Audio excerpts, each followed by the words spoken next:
है कि हम उसके नाम से इस प्रकार से जुड़ पाए हैं जूम के माध्यम से, और मैं आप लोगों के साथ में आपके मध्य में उपस्थित होकर के आनंदित हूँ।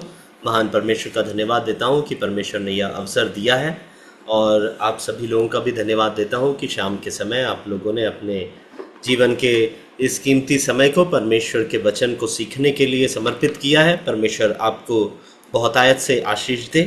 हम पिछले कुछ सप्ताह मेरे करीब एक महीना पहले मैं जुड़ पाया था, पर सफ़र में रहने के कारण बार बार जुड़ नहीं पाता हूँ। पर राजेंद्र भैया का फॉलोअप बहुत अच्छा रहता है, और भैया स्मरण दिलाते हैं कि और समय देना है, और उस कारण से परमेश्वर की आत्मा की अगुवाई में और परमेश्वर के अनुग्रह से आज आप लोगों के मध्य में आ पाया हूँ। आपकी प्रार्थनाओं के लिए धन्यवाद।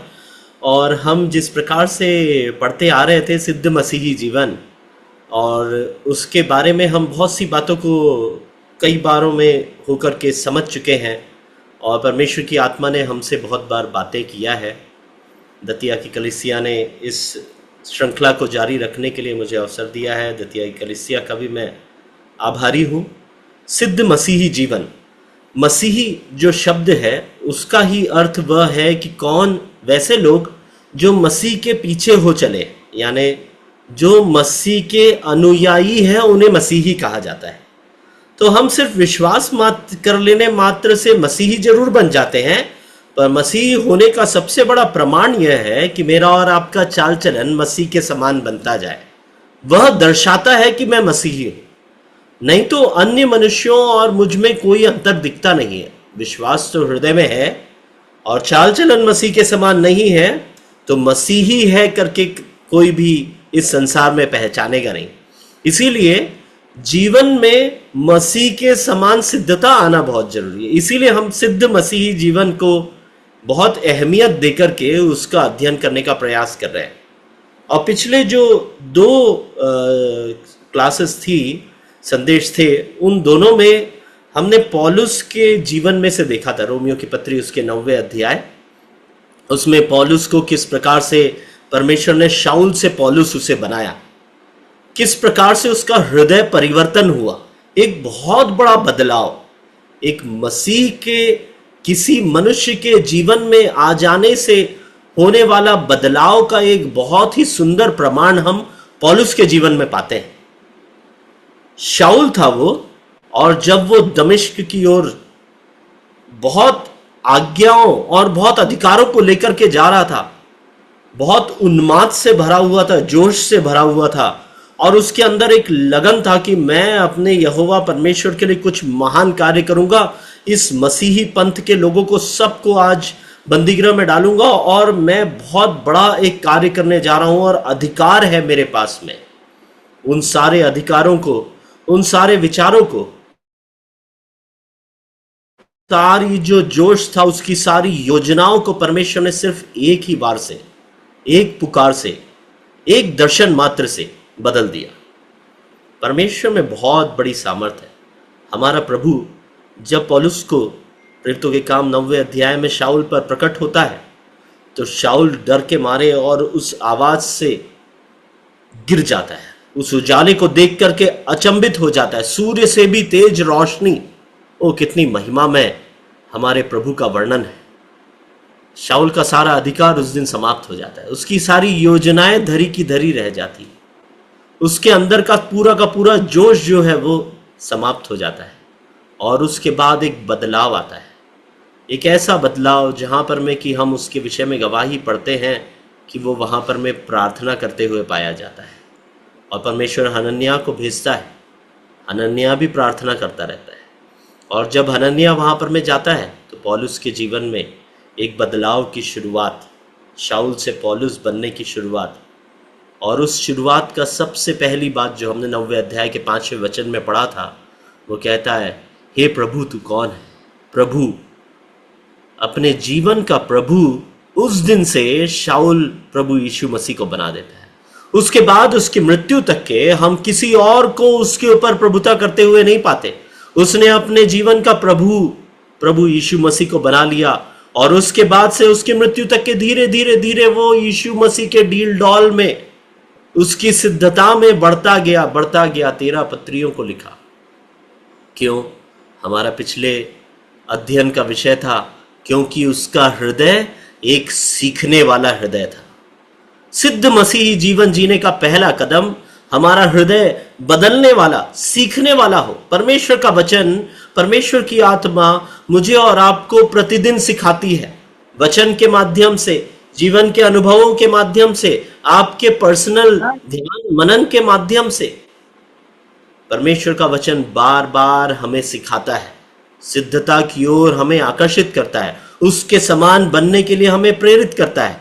क्या हमारा हृदय उसे सीखने के लिए तैयार रहता है क्या? पौलुस का हृदय तैयार था, सीखने वाला हृदय पौलुस का था, इसीलिए वो शाऊल से पौलुस बना। और परमेश्वर ने जो योजना उसके लिए रखी थी, जो 9वें अध्याय के 15 और 16 वचन में पढ़ते हैं कि वह यहूदियों, वह इस्राएलियों, अन्य जातियों और राजाओं के बीच में मेरा गवाह होगा। उस योजना को परमेश्वर ने पौलुस के द्वारा पूरा इसीलिए किया क्योंकि पौलुस ने एक सीखने वाला हृदय रखा और अपने आप को परमेश्वर की इच्छा के सम्मुख समर्पित कर दिया और धीरे धीरे अपने जीवन को बदलते हुए सिद्ध मसीही जीवन जीने का प्रयास वो करता रहा। मैं और आप अगर परमेश्वर के लिए उपयोगी होना चाहते हैं तो हम सीखने वाला हृदय रखने वाले बन जाए। 16वें वचन में हमने यह पढ़ा था कि उसे मैं बताऊंगा कि उसे क्या क्या दुख उठाना है। पौलुस दुख उठाने के लिए भी तैयार था, परमेश्वर के लिए दुख उठाने के लिए भी वो समर्पित था, इसीलिए परमेश्वर ने उसे अति महान किया है। 13 पत्रियों का लिखने वाला वो बन गया। और आज हमारी जो नए नियम की जो कलीसिया है उसके आधार हैं वो 13 पत्रियां, जिन पर आधारित होकर के हम मसीही चाल चलन कर पाते हैं। मसीही चाल चलन की सिद्धता के लिए हमें मसीह के समान बनने के लिए एक सीखने वाला हृदय देना होगा, ताकि परमेश्वर की आत्मा जब भी सिखाए हम उसे सीख करके अपने जीवनों को बदल करके सिद्धता के साथ मसीह के समान बनते चले जाए। उसके बाद हमने एक ऐसे उदाहरण को भी देखा था जिसने सीखने वाला हृदय न रखते हुए हृदय की कठोरता का परिचय दिया था। वो था योना। योना के विषय में हमने पिछली शिक्षा में ग्रहण किया था कि योना किस प्रकार से परमेश्वर की बुलाहट को तो सुन लेता है, वो समझ जाता है कि परमेश्वर मुझे बुला रहा है, और उसके बाद फिर उस बुलाहट को थोड़ा सा अपनी इच्छा के अनुरूप थोड़ा सा तोड़ मरोड़ करके उससे भागने का प्रयास करते हुए वो दूसरी जगह चला जाता है। जहां परमेश्वर उसे भेजना चाहता है वहां नहीं जाता। क्यों? क्योंकि उसे लगता है कि परमेश्वर ने उसे जो कार्य दिया है उसे करने की आवश्यकता नहीं है, ये कार्य तो मैं नहीं करना चाहता। यानी उसने अपने हृदय को सीखने वाला हृदय न रखते हुए कठोर हृदय रखा। तो परमेश्वर ने, हम उसके विषय में पढ़ चुके हैं इसीलिए समय नहीं बिताएंगे ज्यादा, परमेश्वर उसे वापस लाने के लिए वहां पर में एक आंधी लाता है, वो समुद्र में फेंका जाता है, फिर उस मछली के पेट में जाता है। उसके बाद फिर वो उस मछली के पेट में रह करके प्रार्थना करता है, उसकी प्रार्थना परमेश्वर सुनता है और उसके बाद परमेश्वर उसका उपयोग करता है। पर हम योना के अंतिम समय के बारे में भी जानते हैं, अंतिम भाग जो योना के किताब का है उसमें भी जानते हैं कि वो दोबारा एक कठोर हृदय वाला मनुष्य हो जाता है। तो हम इस बात से बचे रहे कि हम परमेश्वर की आत्मा जब मुझे और आपको बार बार शिक्षा देती है कि हम भटक रहे हैं, हम परमेश्वर के बताए हुए मार्ग में नहीं चल रहे हैं, हम सिद्ध मसीही चाल चलन अपने जीवन में नहीं ला पा रहे हैं, उस समय हमें हृदय को कठोर करते हुए उसी चाल चलन में चलने के बजाय अपने हृदय को परिवर्तित करते हुए एक इस इच्छा के साथ कि अब मैं बदलाव लाऊंगा, अब मेरे जीवन में जो बदलाव आएगा उसके आधार पर मैं एक नया मनुष्य बनता जाऊंगा, मैं मसीह के डीलडॉल में बढ़ता जाऊंगा, उस इच्छा के साथ में मनुष्य आगे बढ़े, तब वो सीखने वाला हृदय लेकर के वो आगे बढ़े, तब परमेश्वर के लिए उपयोगी पात्र हम ठहरेंगे। मेरे प्रियो, इसी श्रृंखला को आगे बढ़ाते हुए आज हम उसके दूसरे भाग की ओर आएंगे, सीखने वाला हृदय, और साथ ही साथ एक प्रार्थना करने वाला हृदय बहुत आवश्यक है अगर हम एक सिद्ध मसीही जीवन जीना चाहते हैं। तो मैं और आप उन्हीं उदाहरणों में से होकर के देखेंगे, हनन्याह के, पौलुस के, योना के, एस्तेर के, उन्हीं उदाहरणों में से होकर के देखेंगे कि किस प्रकार से एक प्रार्थना का हृदय हमारे जो सिद्ध मसीही जीवन है उसके लिए जरूरी है। एक अच्छा मसीही सदैव एक प्रार्थना करने वाला मसीही होगा। अगर आपके और मेरे जीवन में अच्छा मसीही बनने की आवश्यकता है तो हमारे अंदर में कितना अधिक प्रार्थना या विनती या निवेदन करने की ललक है या कितनी इच्छा है, वो इस बात को दर्शाती है कि हम अपने प्रभु पर कितना निर्भर है। मैं एक और बार दोहराता हूं, मेरा और आपका प्रार्थना के प्रति जो विश्वास है या प्रार्थना के प्रति जो निर्भरता है या प्रार्थना के प्रति जो विश्वास योग्यता है, वो इस बात का प्रमाण है कि मैं और आप अपने प्रभु पर कितना अधिक निर्भर है। देखिए, उदाहरण के तौर पर अगर मान लीजिए मेरे बच्चे को यह मालूम है कि मेरे पिता के पास जाकर के मांगो तो कुछ भी नहीं मिलेगा, तो वो मेरे पास आकर के कुछ भी नहीं मांगेगा। उसने अपने अनुभव से यह जान लिया कि मेरा पिता तो बहुत ही कठोर दिल का है, ये तो मुझे कुछ भी नहीं देता, इसके सामने जाकर के गिड़गिड़ाने से, प्रार्थना करने से, विनती करने से कोई फायदा नहीं, तो वो मुझसे नहीं मांगेगा। तो अगर पिता कठोर हृदय का है, देने वाला नहीं है, तो फिर नहीं मांगने के पीछे अच्छा कारण है। परंतु अगर पिता परमेश्वर स्वयं है, जिसने हमारे मांगे बगैर अपने इकलौते पुत्र को मेरे और आपके लिए दे दिया, जिसने स्वयं को हमारे लिए अपने आप ही दे दिया, अपने पुत्र को तक नहीं रख छोड़ा, इतना दानी, इतना दयालु, इतना मेरी और आपकी फिक्र करने वाला, इतना मेरे और आपके लिए अद्भुत प्रयोजन करने वाला अगर पिता हमारा है, तो फिर हमारे पास कोई बहाना नहीं होना चाहिए कि हम मसीही जीवन जीने में उस पर निर्भर न हो। हम प्रार्थना में लौलीन रहने वाले लोग होना बहुत जरूरी है। एक अच्छे मसीही के जीवन में प्रार्थना की कमी नहीं होना चाहिए। उसके जीवन में जितना अधिक वचन का पढ़ना, वचन का सीखना जरूरी है, उतना ही आवश्यक है कि वो वचन को पढ़ के, सीख करके प्रार्थना में लौलीन होकर के जीवन बिताने वाला बन जाए। देखिए, अगर मेरा पुत्र, जैसा मैंने पहले उदाहरण दिया, एक दूसरे नज़रिए से अगर हम सोचें कि अगर मेरा पुत्र मुझसे नफरत करता है, वो मुझसे प्रेम नहीं करता, तो फिर क्या वो मेरे पास में आएगा कोई चीज़ मांगने के लिए? नहीं आएगा। वो हमेशा मुझसे कटके ही रहेगा। तो अगर हम अपने पिता परमेश्वर के पास प्रार्थना के तौर पर गिड़गिड़ाते हुए घुटने पर बार बार नहीं जा रहे हैं, तो उसका अर्थ यह है कि हमें लगता है कि हमारे पिता से ज़्यादा सामर्थी हम हैं, हमारे पिता से ज़्यादा बुद्धिमान हम हैं, हमारे पिता से ज़्यादा योग्यता हम में है कि हम अपने काम, अपनी आवश्यकताएं हम स्वयं ही पूरा कर सकते हैं। देखिए, गंभीर बात है। अगर मैं और आप अपनी प्रार्थनाओं में कमज़ोर हैं, तो उसका अर्थ यह है कि हम अपने प्रभु, अपने परमेश्वर, अपने पिता की सामर्थ पर सवाल उठाने वाले लोग हैं। हमें संदेह है कि क्या मेरा पिता इस कार्य को पूरा करके दे सकता है या नहीं। मैं निश्चय जानता हूं कि आप में से किसी को हमारे परमेश्वर के सामर्थ पर कोई संदेह नहीं है, परंतु कई बार आदत से मन कठोर होता जाता है और हम प्रार्थना करने वाला हृदय नहीं रख पाते हैं। प्रार्थना के विषय में जब हम देखने जा रहे हैं, तो आइए हम पढ़ेंगे मत्ती रचित सुसमाचार, उसका 7वां अध्याय और उसका 7वां वचन। मत्ती रचित सुसमाचार 7वां अध्याय और उसका 7वां वचन पढ़िएगा। मांगो तो तुम्हें दिया जाएगा, ढूंढो तो तुम पाओगे, खटखटाओ तो तुम्हारे लिए खोला जाएगा। मांगो तो तुम्हें दिया जाएगा। पहाड़ी उपदेश, पहाड़ी उपदेश में हम वो निर्देश पाते हैं, वो निर्देश हम पहाड़ी उपदेश में पाते हैं। जी, हम पहाड़ी उपदेश में वो निर्देश पाते हैं जो हमारे मसीही चाल चलन में हमें हर एक पल, हर एक चीज का मार्गदर्शन देता है। हर कार्य का मार्गदर्शन हम पहाड़ी उपदेश में पाते हैं। यहाँ पर में प्रभु यीशु मसीह के वचन हैं और वो हमसे कहते हैं मांगो तो तुम्हें दिया जाएगा। हम मांगने वाले बन जाएं, ये बहुत जरूरी है, क्योंकि प्रभु यीशु मसीह का वायदा है कि तुम मांगोगे तो तुम पाओगे।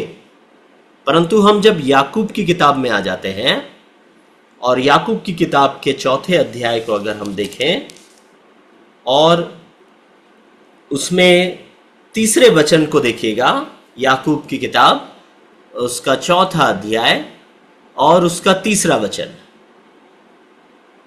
तुम मांगते हो और पाते नहीं, इसलिए कि बुरी बस इच्छा भैया, से मांगते बस देखिए, एक जगह पर में तो हम ये पढ़ते हैं प्रभु यीशु मसीह कह रहे हैं मांगो तो तुम्हें दिया जाएगा, और याकूब यहां पर में एक परेशानी बता रहा है, तुम मांगते तो हो पर पाते नहीं हो।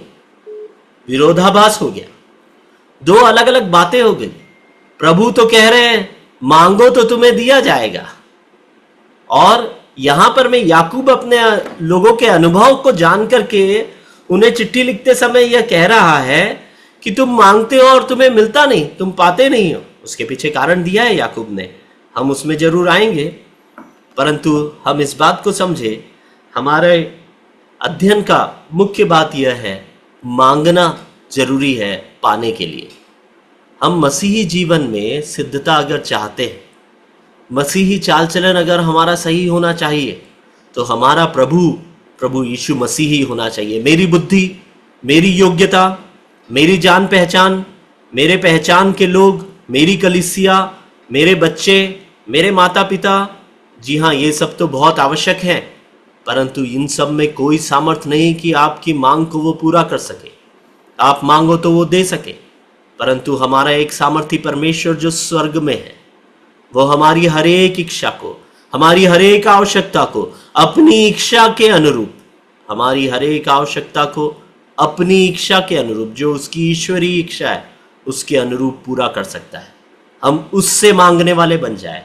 अपनी बुद्धि का सहारा हम न ले, अपनी योग्यता का सहारा हम न ले, अपने पद का सहारा हम न ले, अपने पहचान वालों का सहारा हम न ले, परंतु सिर्फ और सिर्फ जगत के सृष्टिकर्ता, मेरे और आपके उद्धारकर्ता, हमारे प्रभु यीशु मसीह का ही सहारा ले, क्योंकि उसने कहा है मांगो तो तुम्हें दिया जाएगा। देखिए, हम जो उदाहरणों को पढ़ रहे थे प्रेरितों के काम 9वें अध्याय में, है ना, उसमें हम पौलुस के विषय में पढ़े थे। हम उस भाग में वापस आ जाएंगे, प्रेरितों के काम उसका 9वां अध्याय।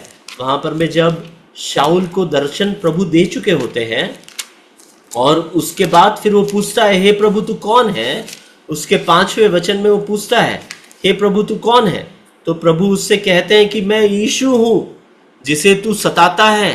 फिर परमेश्वर की आज्ञा देखिए उसे, 6वें वचन में परमेश्वर उसे आज्ञा देते हैं परंतु अब उठकर नगर में जा और जो तुझे करना है वह तुझसे कहा जाएगा।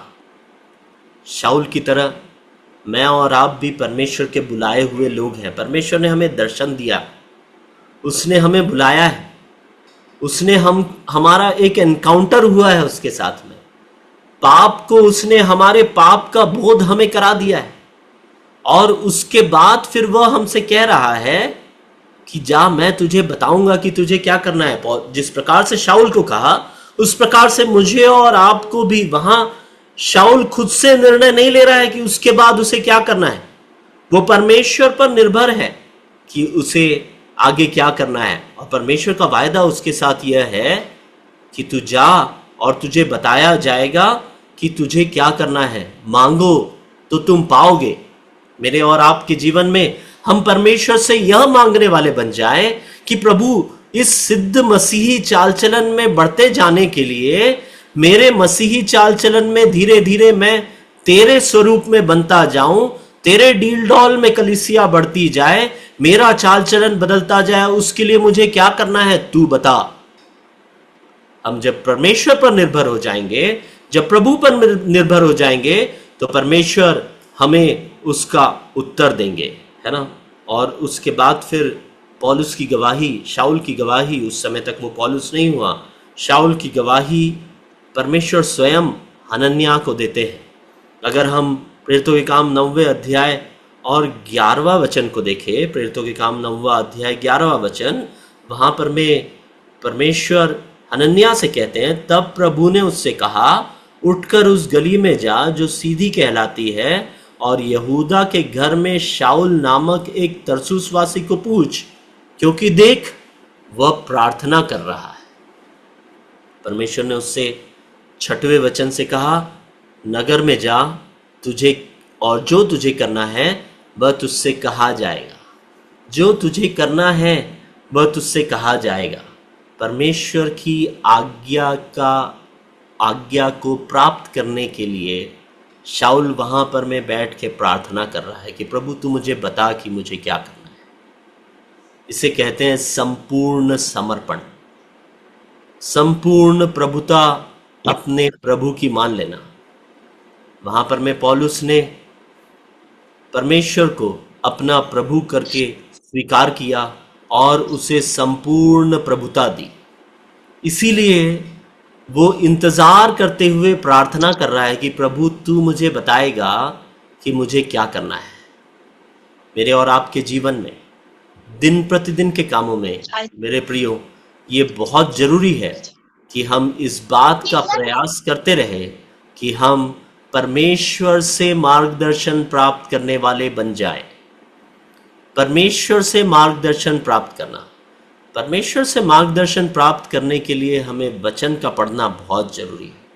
जब हम वचन को पढ़ते हैं तो परमेश्वर का यह जीवित वचन हमें मार्गदर्शन देता है, और साथ ही साथ जब हम घुटनों में जाकर के प्रार्थना में लौलीन होकर के कैसे उस कार्य को जो तूने हमें करने की प्रेरणा दी है उसको करने की सामर्थ्य जब परमेश्वर से मांगते हैं, तब परमेश्वर प्रयोजन करते हैं, मेरे और आपके लिए मार्ग तैयार करते हैं, मेरे और आपके लिए हनन्याहों को तैयार करते हैं।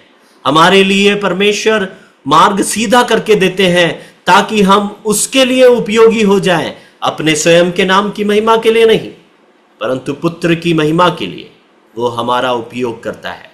मैं और आप प्रार्थना करने वाला हृदय रखने वाले लोग बन जाएं। पौलुस ने यहां पर में प्रार्थना किया, इसीलिए परमेश्वर ने उसे मार्गदर्शन दिया। वो हमारे समर्पण को प्रदर्शित करता है, वो हमारे उसकी अधीनता को स्वीकार करने को प्रदर्शित करता है। अगर हम परमेश्वर की अधीनता स्वीकार करने वाले लोग हैं तो फिर हम उससे प्रार्थना और निवेदन करने वाले बनेंगे। अगर मेरे और आपके जीवन में प्रार्थनाओं की कमी है तो शायद हम उसकी अधीनता को स्वीकार नहीं कर पा रहे हैं। हम अपनी बुद्धि का सहारा ले रहे हैं, हम अपनी समझ का सहारा ले रहे हैं। शायद हमें वो ज्ञान हो गया है कि शायद इतना अधिक प्रार्थना करने की आवश्यकता नहीं। मेरे प्रियो, हर एक वस्तु के लिए प्रार्थना करना बहुत जरूरी है। मैं एक गवाही बताता हूँ। हमारी कलीसिया में एक भाई था, बहुत छोटा जब वो था, यानी 12th स्टैंडर्ड में था। अभी तो उसकी शादी हो गई, एक बेटी भी है, अच्छी नौकरी करता है। उसके परिवार में बहुत ही उदासीनता थी, बहुत उदासीनता थी। परिवार बिखर चुका था। 2 बहनें उसकी थी, दोनों छोटी थी, ये सबसे बड़ा था। पिताजी एकदम रास्ते से भटक गए थे, पर उसने प्रभु को नहीं छोड़ा और वो निरंतर प्रार्थना करता रहता था हर परिस्थिति में। यहां तक कि कलीसिया ने भी हियाव छोड़ दिया था, पर उसने कभी हियाव नहीं छोड़ा। उसने हमेशा यही कहा कि प्रभु प्रयोजन करेगा। वो निरंतर घुटनों में प्रार्थना करता रहा। वो इतना प्रार्थना करता था कि जब मैं उसे देखता था, अगर वो घर से बाहर जाके नमक का एक पैकेट लेने के लिए भी जा रहा है तो उसके पहले भी प्रार्थना करके जाता था। कहता था, प्रभु तेरा दास नमक का पैकेट लेने के लिए जा रहा है, उसके साथ में होना, मेरे साथ में होना और मेरे आने जाने में मेरी सहायता करना, और तेरा मार्गदर्शन मेरे साथ बना रहे, आमीन। बस इतनी ही प्रार्थना करता था, परंतु हर एक बात के लिए प्रार्थना करता, हर एक बात के लिए प्रार्थना करता था। मैं उससे कहता था, इतना छोटी छोटी प्रार्थनाएं क्यों करता है? वो कहता था, क्योंकि मैं परमेश्वर पर हर छोटी से छोटी बात पर के लिए निर्भर हूं। उसके जीवन में अद्भुत कार्य हुआ। 9 से 10 साल तक उसके पिताजी भटकते रहे, पर प्रभु ने उन्हें वापस बुलाया। उनके जीवन में बदलाव आया। वो बच्चे की पढ़ाई पूरी खराब हो गई थी, परंतु उस 9 साल तक परिश्रम करके, नौकरियां करके उसने अपने घर का पालन पोषण किया, हर बात में परमेश्वर पर निर्भर हो गए। उसके अगर आप गाड़ी की डिक्की देखेंगे तो उसमें एक नया नियम रहता था। अगर आप उसके ऑफिस का टेबल देखेंगे तो उसमें एक नया नियम रहता था। हर एक जगह उसके पास नया नियम रहता ही था। हर समय जैसे ही अवसर मिले, भले ही 1 मिनट की, भले ही 15 सेकंड की, पर वो प्रार्थना करके परमेश्वर के हाथ में हर एक कार्य को सौंपता था। परमेश्वर ने उसके जीवन में अद्भुत कार्य किया। वो पढ़ाई किया, उसके बाद आज विदेश जाकर के वहां नौकरी कर रहा है। परमेश्वर ने उसके जीवन में अद्भुत छुटकारा लाया। देखिए, ये कोई कहानी नहीं, पर यह सत्य घटना है। वो परमेश्वर पर निर्भर था, परमेश्वर ने उसे लज्जित होने नहीं दिया। हमारे अध्ययन के लिए बाइबल में ऐसे कई अनेकों उदाहरण दिए हुए हैं जिनके माध्यम से हम इस गवाही को बोल सकते हैं, देख सकते हैं कि कितने अद्भुत रीति से परमेश्वर ने बहुत सारे लोगों को, जो प्रार्थना और निवेदन में परमेश्वर के सम्मुख अपने आप को दीन करके छुटकारे के लिए उस पर निर्भर थे, और परमेश्वर ने उनका अद्भुत छुटकारा किया। मेरे प्रियो, प्रभु यीशु मसीह की आज्ञा है, मांगो तो तुम्हें दिया जाएगा। अगर हम अच्छे मसीही हैं और सिद्ध मसीही जीवन जीना चाहते हैं तो हमारी सिद्धता में हमारी प्रार्थना की कमी रोड़ा न बने। मैं और आप मन से परमेश्वर की इच्छा के अनुरूप उसकी स्वर्गीय वस्तुओं की लालसा करते हुए, किसी लोभ और लालच और स्वयं की महिमा की प्रार्थनाओं के विषय में नहीं, परंतु आत्मिक वस्तुओं की लालसा करते हुए प्रार्थना करने वाले बन जाएं। परमेश्वर हमें जरूर उस कार्य में मदद करेगा। परंतु याकूब की पत्री उसके 4 अध्याय के 2 वचन में हमने पढ़ा था, तुम मांगते हो तो तुम्हें मिलता नहीं। हम उस वचन में वापस आ जाएं। याकूब की पत्री उसका 4 अध्याय, और ऐसे तो अगर हम उसका 1, 2 और 3 वचन ये सब कुछ पढ़ेंगे तभी हम उसका कॉन्टेक्स्ट समझ पाएंगे कि उसका संदर्भ वहाँ पर में क्या है और किस संदर्भ में ये सब कुछ लिखा जा रहा है। परंतु हमारा अध्ययन उतना गहराई से उस विषय पे नहीं होने के कारण मैं उसे जल्दी से लेकर के आगे बढ़ूंगा और उन बातों पर आऊँगा जो हमारे मसीही जीवन में प्रार्थना को प्रभावशाली बना सकती है। उन विषयों पर आने के पहले एक बार 4 अध्याय का 3 वचन हम दोबारा देखते हैं। तुम मांगते हो और पाते नहीं, इसीलिए कि बुरी इच्छा से मांगते हो ताकि अपने भोग विलास में उड़ा दो। मेरे प्रियो, कई प्रार्थनाएं अनसुनी जाएगी। मेरी और आपकी कई प्रार्थनाएं अनसुनी जाएगी। क्यों? इसीलिए नहीं कि परमेश्वर धर्मी नहीं है और उसने कह दिया ऐसे ही कि मांगो तो तुम्हें दिया जाएगा, परंतु क्या मांगना है, हम क्या मांग रहे हैं, यह भी बहुत जरूरी है। हम अगर मांग रहे हैं कि मेरा पड़ोसी जिससे मुझे नाराजगी है उसका पैर टूट जाए, तो क्या ऐसी प्रार्थनाएं सुनी जाएगी? या मैं स्वयं के सुख विलास, जैसा कि यहां साफ स्पष्ट लिखा है, परमेश्वर का वचन स्पष्ट है, ऐसी चीजें मांग रहे हैं जिसे भोग विलास में उड़ा दिया जाए। बुरी इच्छा है मेरी और मैं उस बुरी इच्छा से मांग रहा हूं कि मेरा भला हो जाए, मेरी महिमा हो जाए, मेरे भोग विलास की वस्तुएं। प्रभु मैं कब से कार मांग रहा हूं, तू दे नहीं रहा है। प्रभु मैं कब से घर मांग रहा हूं, तू दे नहीं रहा है। उचित समय पर अगर आवश्यक है प्रभु जरूर प्रयोजन करेंगे, अद्भुत रीति से प्रयोजन करेंगे। बहुत सी गवाहियां हैं, पर क्या वो आपके भोग विलास की वस्तु है? क्या आपने अपनी आत्मिक वस्तुओं से अधिक महत्व अपने जीवन में उस भोग विलास की वस्तु को देके रखा है? अगर ऐसा है तो आपकी वो प्रार्थना अनसुनी जाएगी, क्योंकि हमें आत्मिक अर्थात स्वर्गीय वस्तुओं को प्राथमिकता देना है। वही सिद्ध मसीही जीवन है। प्रभु यीशु मसीह जब इस संसार में मनुष्य रूप धारण करके देहधारी होकर के रहा, तब उसने पिता की इच्छा को पूरा किया। गेत्सेमने में उसकी वो अंतिम प्रार्थना, उसमें भी वो कहता है, हे पिता, मेरी नहीं पर तेरी ही इच्छा पूरी हो जाए। क्या हम अपनी इच्छाओं के मुताबिक मांग रहे हैं? हमारी प्रार्थनाएं अनसुनी जाएगी।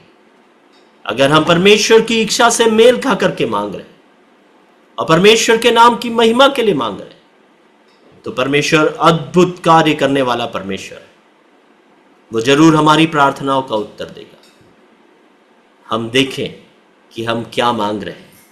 मांगो तो तुम्हें दिया जाएगा, परंतु बुरी इच्छा से भोग विलास और सुख में उड़ाने के लिए आत्मिकता को अलग रख करके, आत्मिकता को प्राथमिकता ना देते हुए, अगर भोग विलास को और सांसारिकता को प्राथमिकता देते हुए मांगेंगे तो हमारी सुनी नहीं जाएगी, हमारी प्रार्थनाएं अनसुनी हो जाएगी, उनका उत्तर हम नहीं प्राप्त करेंगे। मेरे प्रियो, हमें इन दोनों वचनों से, मत्ती 7 का 7 और याकूब 4 का 3, इन दोनों से हमें यह शिक्षा मिलती है कि हमें मांगना होगा और मांगने पे जरूर मिलेगा।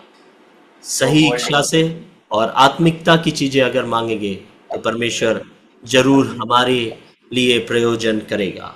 अगर हम इसी अध्ययन को आगे बढ़ाते हैं तो हम इस बात पर गौर करें कि अगर मैं और आप यह सीखने का प्रयास कर रहे हैं कि एक प्रार्थना से भरा हुआ हृदय या प्रार्थना करने वाला हृदय होना चाहिए। पहला हमने शिक्षा लिए थे, सीखने वाला हृदय होना चाहिए सिद्ध मसीही जीवन के लिए।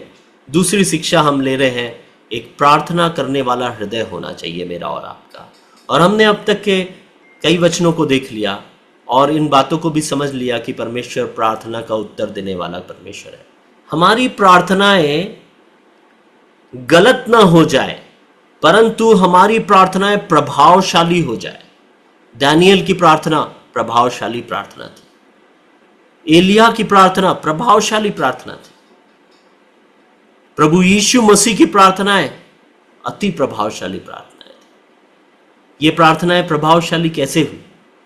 प्रभावशाली प्रार्थना, इफेक्टिव प्रेयर के लिए कौन कौन सी चीजों का हमें ध्यान रखना चाहिए, उस बात को हम जल्दी से पढ़ करके, उन बातों को जल्दी से पढ़ करके हम समाप्त करेंगे।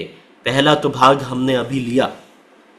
सबसे पहला कार्य प्रभावशाली प्रार्थना होने के लिए है मांगना पड़ेगा। मांगना पड़ेगा, प्रभु से मांगना पड़ेगा। बिना मांगे हमारी प्रार्थनाएं प्रभावशाली नहीं हो सकती। मेरे हृदय में बहुत सी इच्छाएं हैं, पर मैं प्रभु से नहीं मांगता। मैं प्रभु से नहीं मांगता, तो मैं मांगता नहीं और मेरे हृदय की उन इच्छाओं को पूरा होते हुए नहीं देखता, तो मुझ में गलती है, क्योंकि प्रभु की आज्ञा है, मांगो तो तुम्हें दिया जाएगा। बिना मांगे उसने अपने पुत्र को मुझे दिया है। बाकी वस्तुएं मुझे मांगना आना चाहिए, और मांगने में कोई शर्म नहीं, क्योंकि वो हमारा पिता है, वो हमारा उद्धार करता है। उसे अच्छा लगता है जब उसके पुत्र, उसकी संतान, उसकी पुत्रियां उससे मांगते हैं। मेरे प्रियो, प्रभु की आज्ञा है, मांगो तो तुम्हें दिया जाएगा। मेरी माता जी की तबीयत जब मैं बीकॉम सेकेंड ईयर में था तब एकदम से ख़राब हो गई, और उसके बाद 9 साल तक के वो बहुत बीमार रही। उस दौरान कई लोगों ने बहुत प्रार्थना किया मेरी माता जी की तबीयत ठीक होने के लिए। मैंने कभी प्रार्थना नहीं किया। मैं प्रभु से नाराज़ हो गया था कि प्रभु ऐसे कैसे हो सकता है, इनकी तबीयत कैसे ख़राब हो सकती है। उस समय बच्चा था, ज़्यादा समझ नहीं थी, पर आज मुझे उस बात का सोच करके, विचार करके अपनी गलती समझ में आती है कि कैसे मैंने अपने आप को परमेश्वर के सम्मुख दीन नहीं किया, परंतु मैं पिता से नाराज़ हो गया कि पिता ने मेरे साथ में ऐसा कैसे किया। मैंने उसे दोषी ठहराया, ना कि उसके सामने दीन होकर के उससे मांगा। मैं बिल्कुल भी गिड़गिड़ाया नहीं, मैं उसके पास मांगने नहीं गया। मैं और आप अपने जीवनों में कई बार इस तरह से अपने पिता के पास मांगने से घबराने लगते हैं, नाराज हो जाते हैं। क्या कई कारण हो सकते हैं, कुछ भी, सबके हृदय में कुछ न कुछ एक कारण होगा। कई ऐसी वस्तुएं हैं जिसको अपने हृदयों में हमने संभाल के रखा है, पर हम मांग नहीं रहे। परमेश्वर की आज्ञा है, मांगो तो तुम्हें दिया जाएगा। इसीलिए अगर हम चाहते हैं कि हमारी प्रार्थनाएं जो है वो प्रभावशाली हो जाए, तो मेरे प्रियो, मत्ती रचित सुसमाचार 7वां अध्याय 7वां वचन हमें यह कहता है कि मांगो। पहला कदम है मांगो। अब उसके आगे हम अगर देखें तो लगातार मांगते रहना, लगातार मांगते रहना। मांगो तो तुम्हें दिया जाएगा, परंतु कई बार हमें लगातार मांगते रहना भी पड़ता है ना। प्रभु यीशु मसीह ने उदाहरण दिया था। हाँ, हम अगर ऐसे देखें तो पौलुस के जीवन से हम देखते हैं, पहला थिस्सलुनीकियों उसका 5वां अध्याय उसका वचन 17, पहला थिस्सलुनीकियों 5वां अध्याय और उसका वचन 17। निरंतर प्रार्थना में लगे रहो। निरंतर, वो शब्द है निरंतर, कंटिन्यूअसली, विदाउट सीजिंग, रुके बगैर, निरंतर। ये कैसे हो सकता है? मैं और आप अपने जीवन में कुछ भी और कार्य न करें, बस प्रार्थना ही करते रहे। हमारा जीवन ही एक प्रार्थना है। एक सिद्ध मसीही का जीवन एक प्रार्थना है। हर एक कार्य जो हम कर रहे हैं वो पिता के ऊपर निर्भर रहना अपने आप में एक प्रार्थना है। मैंने आपको उदाहरण दिया था उस बालक का जो कि नमक लेने भी जा रहा है तो प्रार्थना करते हुए जा रहा है। जो कोई लेख लिख भी रहा है तो प्रार्थना करते हुए लिख रहा है। पढ़ाई कर रहा है तो प्रार्थना चल रही है उसके हृदय में कि प्रभु इस सब्जेक्ट को समझने के लिए मेरे हृदय को खोल दे। एग्जाम लिख रहा है तो प्रार्थना कर रहा है। गाड़ी चला रहा है तो प्रार्थना कर रहा है। मन में, हृदय में एक प्रार्थना चल रही है। सिद्ध मसीही जीवन निरंतर प्रार्थना करने वाला जीवन है। वो निरंतर प्रार्थना कब होगी? जब हम निरंतर उस पर आश्रित होंगे, निरंतर उस पर निर्भर हैं, तभी तो हमारी प्रार्थनाएं निरंतर चलेगी। अगर हम कहें कि जब कलीसिया में जाता हूं या जब रात में बैठता हूं और लिख लेता हूं मेरी सारी आवश्यकताएं, मैं एक साथ याद करता हूं और उसके बाद उन आवश्यकताओं को एक एक करके पढ़ के सुनाता हूं, हाँ प्रभु मेरे को गाड़ी दिला दे, हाँ प्रभु मेरे को एक गिटार चाहिए था वो दिला दे, 2 जूते लेना था वो दिला दे, इस तरह की मेरी एक लिस्ट, सूची बनी हुई है और मैं उस सूची को लेकर के जब बैठ रहा हूं तभी प्रार्थना कर रहा हूं, तो वो तो ऐसा हो गया, मान लीजिए कि हम किराने की दुकान पे गए हैं और उसे अपनी सूची बता दिए और बोले हैं भैया ये सब निकाल के दे दे। उसमें निर्भरता नहीं है।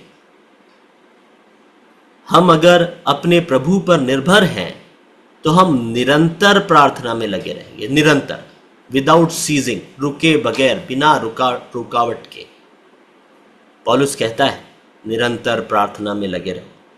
भाई उसके साथ साथ पढ़िएगा फिलिपियों की पत्री 4 अध्याय और उसका 6वां वचन। फिलिपियों की पत्री 4 अध्याय और 6वां वचन।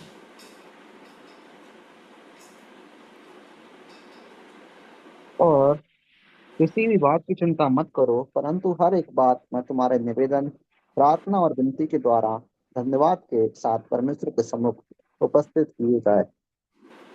हर एक बात में तुम्हारे निवेदन, प्रार्थना और विनती के साथ, हर एक बात में, कोई भी ऐसी बात नहीं है जिसके लिए हमें प्रार्थना नहीं करना है। हर एक बात में।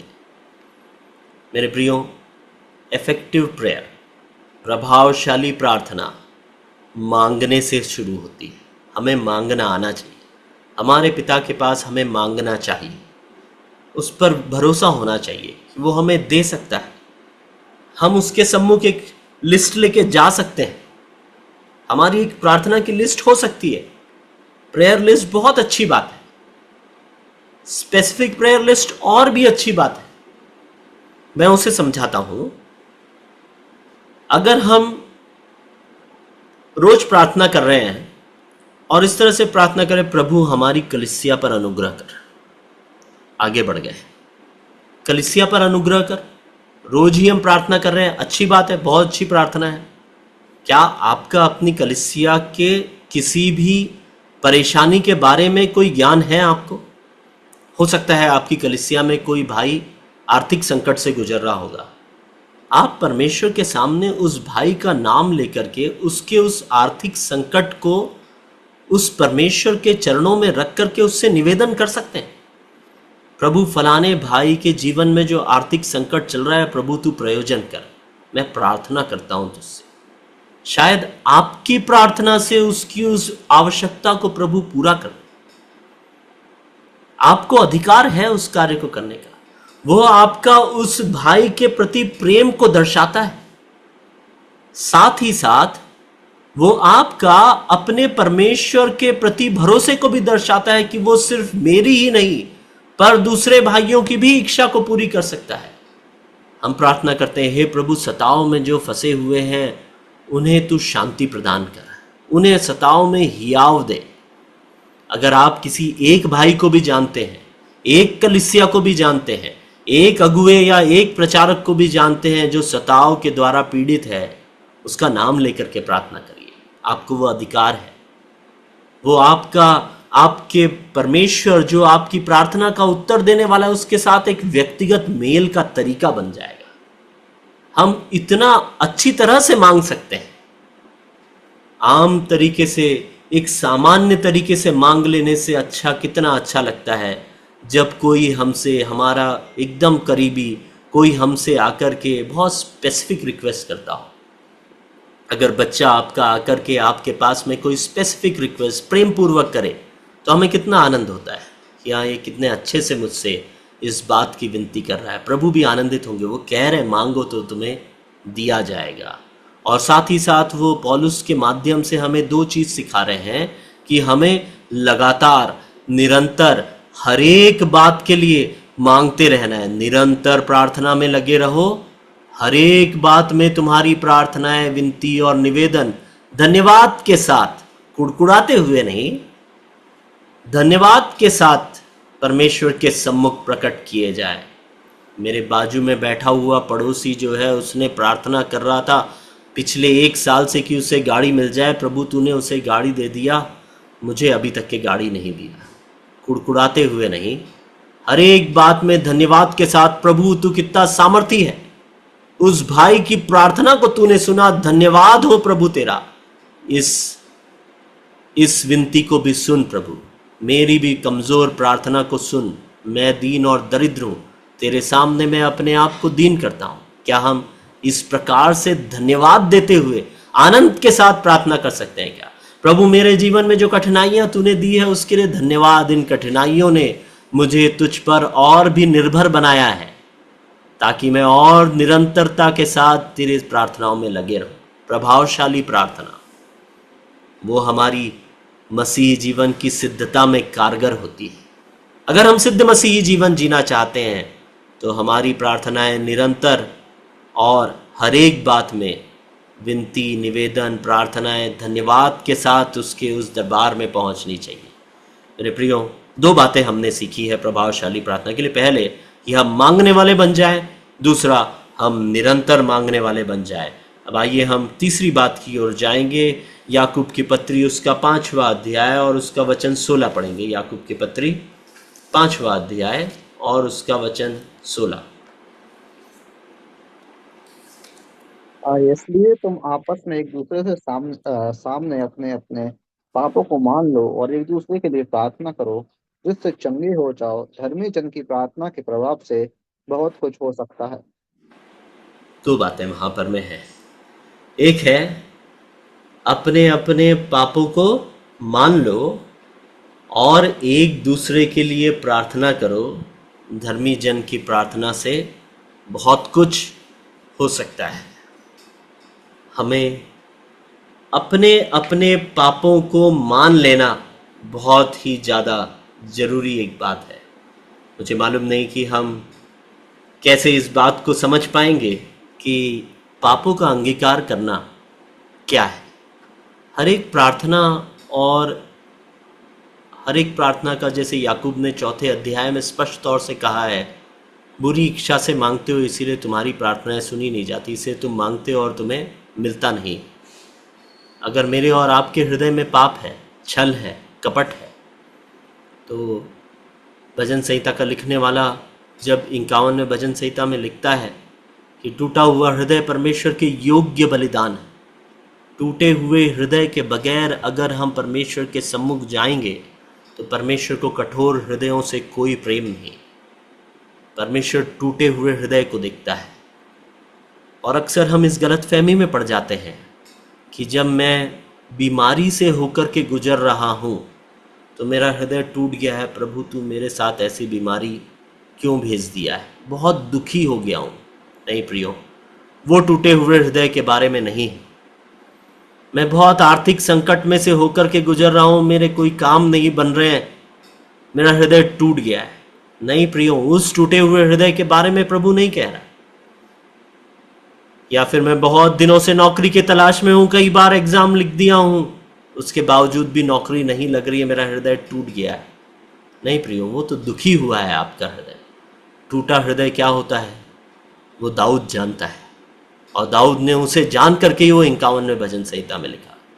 जब दाऊद ने बेरशेबा को देख करके उसके साथ व्यभिचार किया और उसने उसे लगा कि कुछ हुआ ही नहीं, और उसने उस व्यभिचार को छिपाने के लिए और भी कई पाप कर डाला, उसने उरिया की हत्या तक कर डाली, उसके बाद भी उसे लगा कि वो तो राजा है, उसने कुछ गलत किया ही नहीं। तब परमेश्वर की आत्मा ने नातान नबी के द्वारा जब दाऊद के पास उस गवाही को भेजा, और उसने दृष्टांत के तौर पर उस भेड़ का उदाहरण दिया कि जब पड़ोसी के घर में, गरीब के घर से भेड़ को चुरा करके एक धनवान ने अपने घर में अपने मेहमानों के बीच में उस भेड़ को परोस दिया, तब राजा दाऊद का क्रोध भड़क के उठा और वो कहता है वो धनवान मनुष्य निश्चय ही मृत्यु दंड के योग्य है, वो उसे मार डाला जाना चाहिए। तब नाथान नबी कहता है वह मनुष्य तू ही है, तूने ही वह पाप किया है, उरिया की पत्नी को अपनी पत्नी होने के लिए ले लिया है और उस उरिया को मरवा दिया, हत्या किया है। तो जब दाऊद को पता चलता है कि उसने अपने परमेश्वर के विरुद्ध पाप किया है, उसका हृदय टूट जाता है, वो पश्चाताप करने लगता है। आप उसके बारे में पढ़े हैं, आप सबको वो भाग मालूम। उस हृदय को टूटा हुआ हृदय कहते हैं, जो अपने किए हुए पाप के ज्ञान से टूट जाए। अगर मैं और आप अपने अंदर जो पाप है उस पाप के ज्ञान से हम टूट जाएं और प्रभु के सम्मुख अपने आप को दीन कर दे, जैसा दाऊद ने किया, और उसने स्वीकार किया कि प्रभु मैं पापी हूं, मुझे क्षमा कर।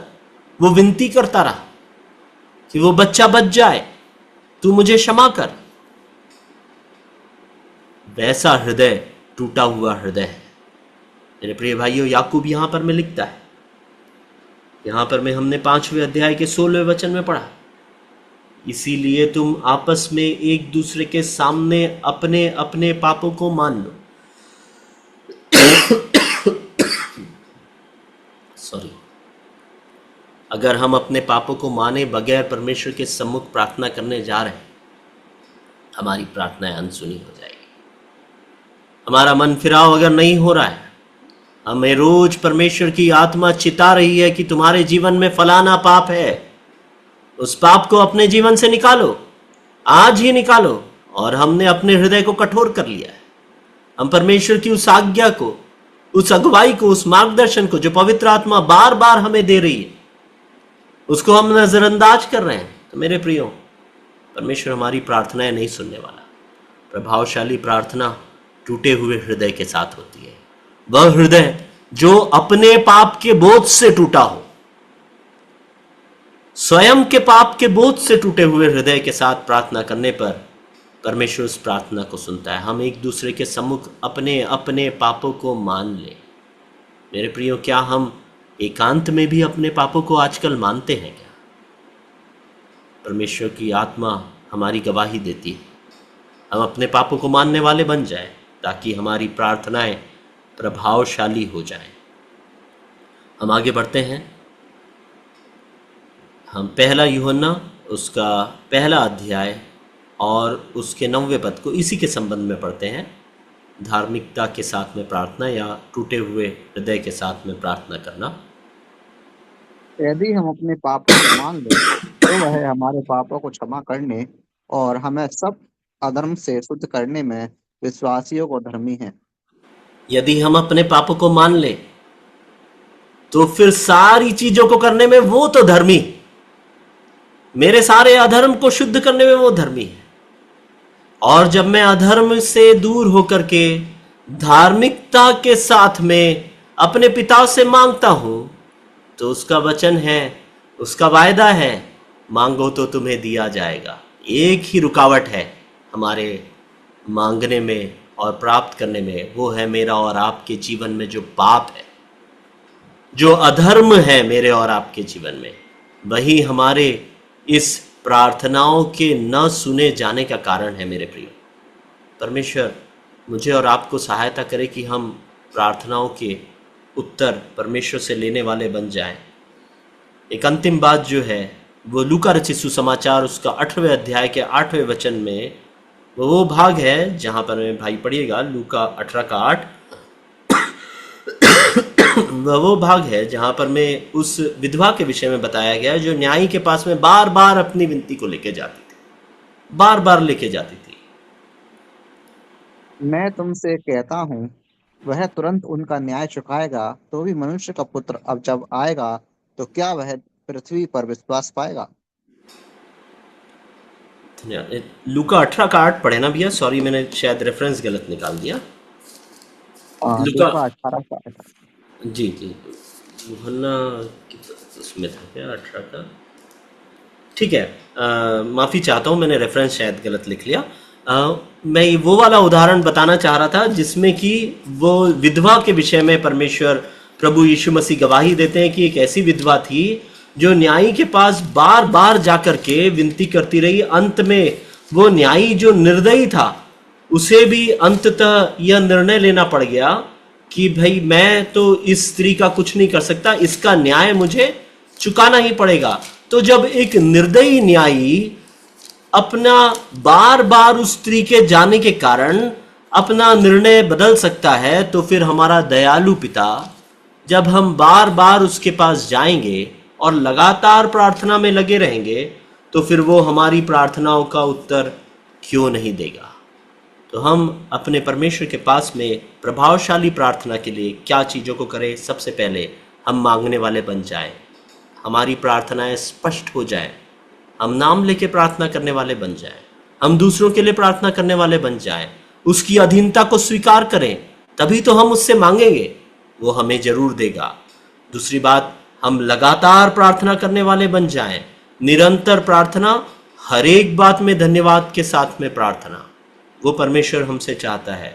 धर्मी हृदय के साथ हम प्रार्थना करने वाले बन जाए, एक टूटा हुआ हृदय जो अपने पाप के बोझ से टूटा हो, दुख से नहीं, पैसे की कमी से नहीं, नौकरी न लगने के परेशानी से नहीं, परंतु अपने पाप के बोझ से टूटे हुए हृदय के साथ, धर्मी हृदय के साथ प्रार्थना करें तो परमेश्वर जरूर हमारी प्रार्थनाओं का उत्तर देंगे। और बिना हारे हुए, परसिस्टेंस, बिना हारे हुए बार बार प्रार्थना करते रहे। एलिया भी जब प्रार्थना करता है बारिश के लिए, उसने प्रार्थना किया, उसी याकूब की पत्री 5वें अध्याय के 17वें वचन में वो उदाहरण है कि उसने प्रार्थना किया और बारिश रुक गई, उसने प्रार्थना किया और फिर बारिश आई। एक बार प्रार्थना नहीं, 7 बार प्रार्थना किया, तब परमेश्वर ने बारिश को भेजा। परमेश्वर की इच्छा से मेल खाते हुए हमें अगर 7 बार भी प्रार्थना करना पड़ जाए तो भी हमें हारे बगैर निरंतर प्रार्थना करना चाहिए। मेरे प्रियो, एक सिद्ध मसीही जीवन के लिए प्रभावशाली प्रार्थनाएं बहुत आवश्यक है। परमेश्वर मुझे और आपको सहायता करे कि हम एक सीखने वाला हृदय रखें और एक प्रार्थना में लगा हुआ निरंतर प्रार्थना करने वाला एक हृदय हमारा हो जाए। मुझे इस प्रकार से एक और बार अवसर देने के लिए मैं दतिया की कलीसिया का और राजेंद्र भैया का आभारी हूँ। आप सभी लोगों को जय मसीह।